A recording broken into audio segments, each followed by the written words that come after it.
हरे कृष्ण.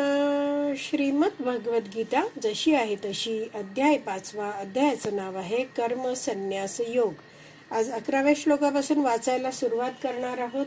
त्याआधी श्रील प्रभुपादांना प्रार्थना करूया. हे श्रील प्रभुपाद, आम्ही भगवद्गीता ग्रंथ वाचून समजून घेण्याचा प्रयत्न करीत आहोत, त्यासाठी आम्हाला आशीर्वाद द्या. धन्यवाद प्रभुपाद. श्लोक क्रमांक 11. भगवान श्रीकृष्ण अर्जुनाला कुरुक्षेत्र भूमीमध्ये उपदेश देताना म्हणत आहेत, कायेन मनसा बुद्ध्या केवलैर इंद्रियैर अपि योगिनः कर्म कुर्वन्ति संगम त्यक्त्वा आत्मशुद्धये. भाषांतर: योगी जन आसक्तीचा त्याग करून शरीर, मन, बुद्धी आणि इंद्रियांनी सुद्धा केवळ शुद्धीकरणासाठी कर्म करतात. शब्द बघूया आपण. कायेन म्हणजे शरीराद्वारे, मनसा मनाद्वारे, बुद्ध्या बुद्धीद्वारे, केवलय इंद्रिय अपि म्हणजे म्हटलं काय आहे, केवलय इंद्रिय अपि म्हणजे इंद्रियांनी सुद्धा काय करतायत, योगिनः कर्म कुर्वन्ति. योगी जन कर्म करता आहेत. कशासाठी कर्म करता आहेत ते?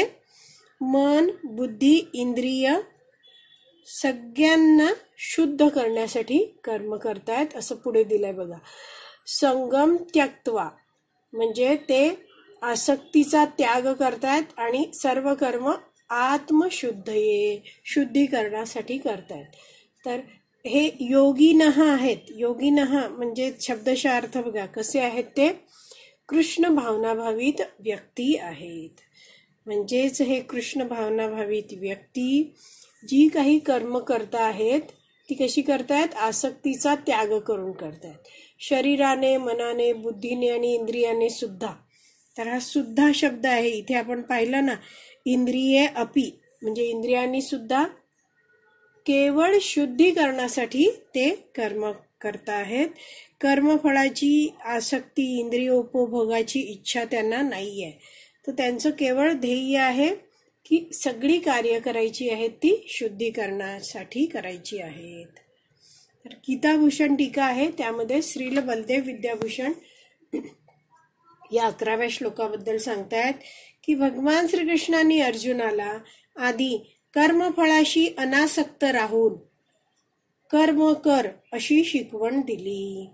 आणि आता या श्लोकामध्ये भगवंत म्हणत आहेत की योगी जनांनी सुद्धा असे सत आचरण केले आहे, तू सुद्धा कर.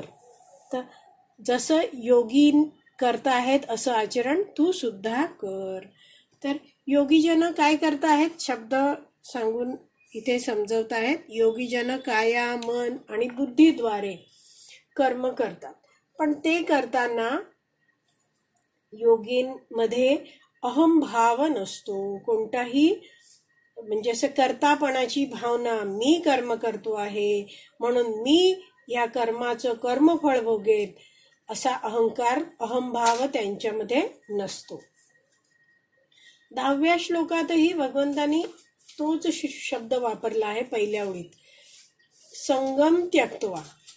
आणि तोच शब्द आता 11व्या श्लोकात दुसऱ्या ओळीत दिलाय, संगम त्यक्त्वा. तर म्हणजेच काय, कर्मफळ भोगण्याची इच्छा त्यागून आणि स्वतंत्र कर्ता असल्याचा भाव म्हणजेच अहंभाव त्यागून योगीजन आत्मशुद्धीसाठी कर्म करतात. ते शब्द जरा समजून घेऊया. कर्मफळ भोगण्याची इच्छा काय असते साधारणतः मनुष्याला. मी हे कर्म करतोय त्याने मला संपत्ती मिळेल, म्हणजेच धन मिळेल, पुत्र मिळेल, स्वर्गात जायला मिळेल, अशा विविध इच्छा असतात आणि त्यासाठी कर्म केली जातात, सकाम कर्म. आणि ही कर्मफळ भोगण्याची इच्छा असते. दुसरं म्हटलं आहे की स्वतंत्र कर्ता. हा शब्द आहे की स्वतंत्र कर्ता असल्याचा अहंभाव त्यागून योगीजन कार्य करतात. तर स्वतंत्र कर्ता म्हणजे मी करता आहे, मी एकटाच करता आहे, मला भगवंतांशी काही देणं घेणं नाहीये, मग मी भगवान श्रीकृष्णांना का बरं कर्मफळ अर्पण करू, अशी या इतर लोकांची विचारधारणा असते आणि म्हणून ते कर्म करतात. स्वतःच्या इंद्रिय तृप्तीसाठी कर्मफळ उपभोगण्याची त्यांना इच्छा असते. आणि योगीजन आत्मशुद्धीसाठी कार्य करत आहेत. तर आत्मशुद्धी ही करण्या का गरजेची आहे? कारण अनादी काळापासून जीव आहे तो वेगवेगळी शरीर धारण करत असतो. जन्म मृत्यू जराव्याधीच्या चक्रात फिरत असतो आणि अशी शरीर धारण करून हा जीव स्वतःला काय मानायला लागलेला आहे? मी म्हणजे हा देह आहे, हे शरीर म्हणजेच मी आहे असं तो मानत असतो. याला म्हटलं जातं देहात्म बुद्धी असणं. तर देहालाच स्वतः मानणं हा अभिमान आहे, त्याला मिथ्या अहंकार म्हणतात.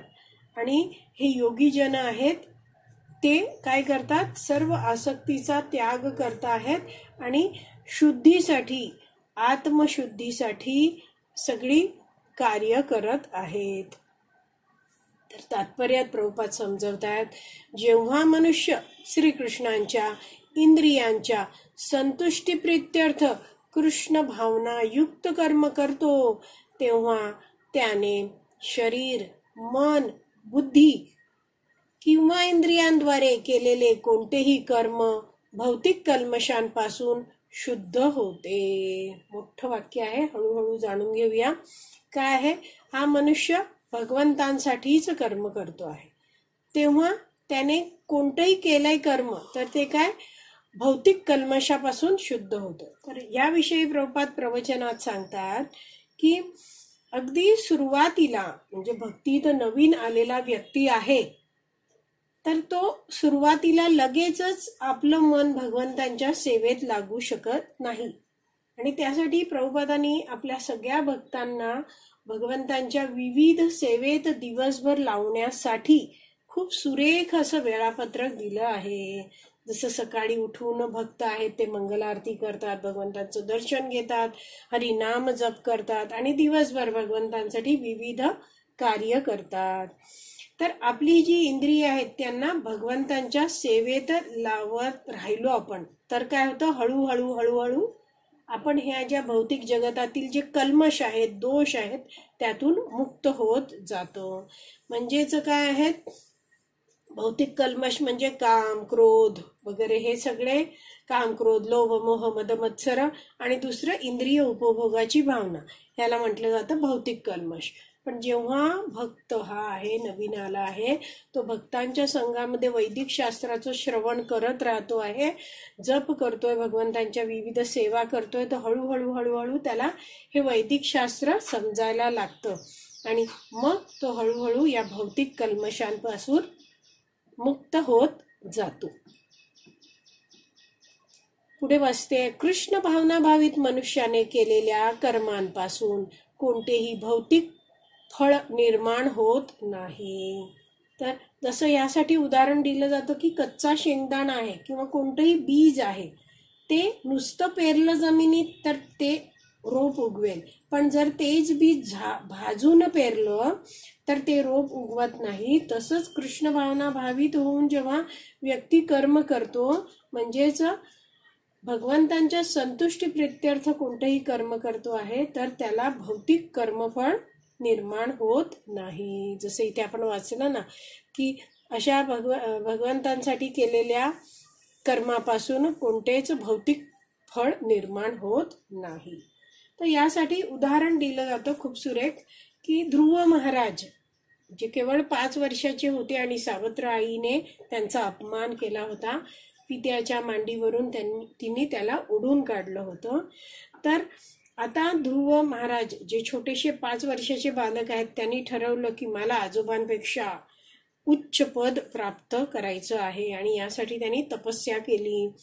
आणि 6 महिन्याच्या तपश्चर्येनंतर भगवंत जेव्हा समोर प्रकट झाले, तेव्हा भगवंतांच्या दर्शनाने ध्रुव महाराजांच्या सगळ्या भौतिक इच्छा निघून गेल्या. आणि खूप सुंदर श्लोक ध्रुव महाराज म्हणतात, स्थानाभिलाषी तपसी स्थितोहम त्वां प्राप्तवान देव मुनींद्र गुह्यम काचन विचिन्वन्नपि दिव्यरत्नम स्वामिन् कृतार्थोऽस्मिन् वरम न याचे. तर स्थानाची अभिलाषा, मला मोठं पद मिळावं अशा अभिलाषेने इच्छेने भगवंता मी तपासाठी बसलो. त्वाम प्राप्तवान, तुम्ही देव मुनी इंद्र या सगळ्यांना प्राप्त होण्यासाठी अतिशय कठीण आहात. मी तर काचेच्या एका तुकड्याचा शोध घेत होतो. अपि दिव्यरत्नम, पण माझ्या समोर साक्षात भगवंत तुम्ही आले आहात. स्वामीन कृतार्थ अस्मी, भगवंता तुम्ही मला वरदान मागायला सांगता, पण केवळ तुमचं दर्शन झालंय आणि मी कृतार्थ झालो आहे, परिपूर्णत्वाचा अनुभव घेतो आहे. वरम न याचे, मला कोणतंच वरदान नको. तर एखादी व्यक्ती कोणतीही भौतिक इच्छा घेऊन जरी भगवंतांकडे गेली तरी आणि भगवंतांच्या सेवेत लागली ती व्यक्ती, तर भगवंत त्याच्या सगळ्या ज्या भौतिक इच्छा आहेत त्याचं शुद्धीकरण करतात. आणि म्हणून म्हटलं आहे की असं हे जे कृष्ण भावना भावित कर्म केलं जातं तेव्हा कोणतंही म्हटलंय भौतिक फळ निर्माण होत नाही. पुढे वाचते, म्हणून शुद्ध कर्मे ज्यांना सामान्यतः सदाचार म्हटले जाते ती कर्मे कृष्ण भावना भावित झाल्याने सहजपणे करता येतात. तर प्रभुपाद समजवतात की कोणतंही कर्म ते चांगलं आहे म्हणून करायचं नाही, तर भगवान श्रीकृष्णांच्या प्रसन्नतेसाठी कर्म करायचं आहे. मग ते कर्म आहे ते दिव्य बनतं आणि तसं कर्म जे आहे ते कर्मफळ देत नाही. जर आपण केवळ सगळं चांगलं करत राहिलो तर काय होतंय, त्या कर्माचं पुण्य कर्मफळ आपल्याला भोगण्यासाठी आपल्याला नवीन शरीर धारण करायला लागेल. आणि म्हणून म्हटलं जातं की कोणतंही कर्म भगवान श्रीकृष्णांसाठी करायचं, म्हणजेच अकर्म करायचं. जेव्हा आपण कृष्ण भावना भावित होऊन भगवंतांच्या संतुष्टीसाठी कर्म करतो आहे, मग आपल्याला ते कर्म आहे ते करणं सोपं जातं आणि ते आपल्या सगळ्यांच्या कल्याणासाठी आहे. आणि असं शुद्ध कर्म आहे ते आपल्याला कधीच कर्मफळात गुंतवत नाही. तात्पर्य बरंच मोठं आहे. आपण उद्याच्या भागात उरलेलं तात्पर्य वाचणार आहोत. आज इथेच विराम देऊया. श्रीमद भगवद गीता की जय. श्रील प्रभुपाद की जय. हरी बोल.